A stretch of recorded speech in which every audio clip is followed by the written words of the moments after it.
conquête de la souveraineté passe avant tout par l'exploitation des ressources nationales au profit de nos populations.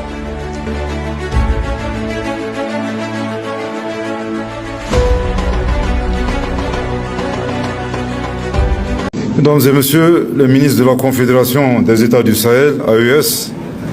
Mesdames et Messieurs les ambassadeurs et hauts fonctionnaires de la Confédération des États du Sahel, distingués invités, Mesdames et Messieurs, en adoptant le traité portant création de la Confédération des États du Sahel,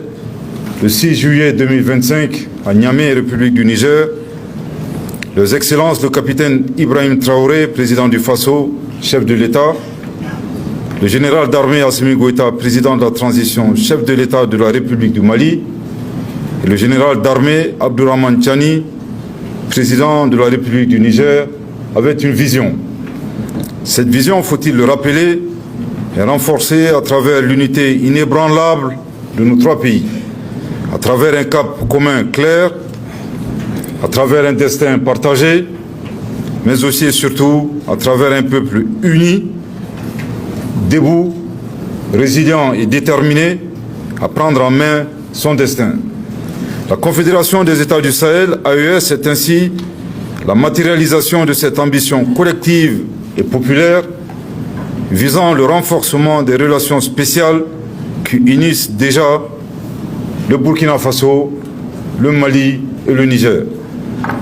La présente session confédérale du Conseil des ministres, qui est à sa première édition, s'inscrit dans ce cadre. Il s'agit en effet de l'une des instances prévues par le traité portant création de la Confédération AES, aux côtés du Collège des chefs d'État et des sessions confédérales des parlements. Mesdames et Messieurs les ministres, Mesdames et Messieurs, suivant les orientations de son Excellence, le général d'armée Assimi Goïta, président de la transition, chef de l'État de la République du Mali, président de la Confédération AES,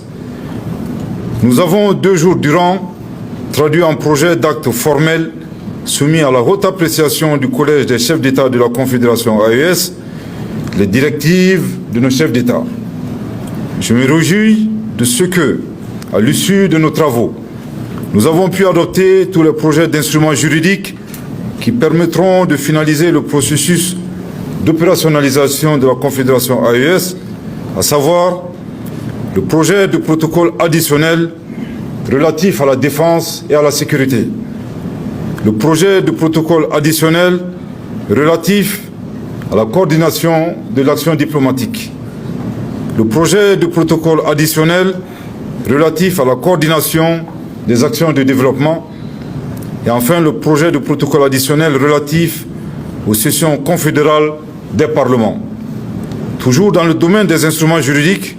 je voudrais saluer l'adoption par la présente session du règlement intérieur des sessions confédérales du Conseil des ministres, conformément aux dispositions du traité portant création de la Confédération AES.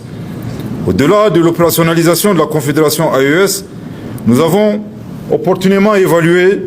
la mise en œuvre de la feuille de route de l'an 1 de la Confédération et fait le point du processus de négociation entre la Confédération AES et la CEDEAO. Mesdames et Messieurs les ministres, Mesdames et Messieurs, je retiens de nos échanges le constat objectif de la réalisation de beaucoup d'actions inscrites dans le cadre de la feuille de route et qui permettent à la Confédération AES d'être plus stable, plus en sécurité, engagée dans une coordination soutenue et constante dans les domaines de la diplomatie que dans celui du développement et de la communication transversale. De plus en plus, la Confédération AES parle d'une même voix et mieux, elle parle parfois d'une seule voix, d'une voix forte, décomplexée et déterminée à défendre les intérêts du peuple de l'AES. Nous avons également pu apprécier les initiatives engagées dans le domaine du développement, particulièrement les mesures prises pour la mobilisation des ressources confédérales et la mise en place de mécanismes de gouvernance pour leur gestion. Les projets structurants qui ont été lancés et ceux à venir conforteront la dynamique positive qui a démarré. Au demeurant,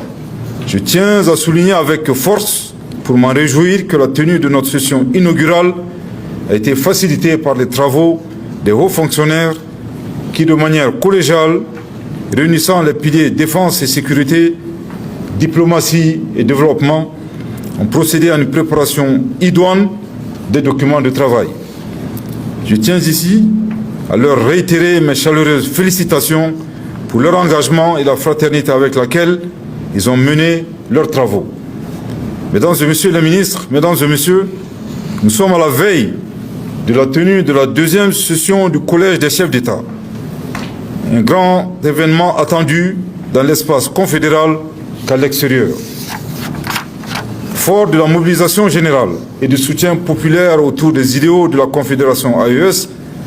pour la défense de notre souveraineté, de notre intégrité territoriale, de notre dignité et de notre unité, nous sommes plus que jamais convaincus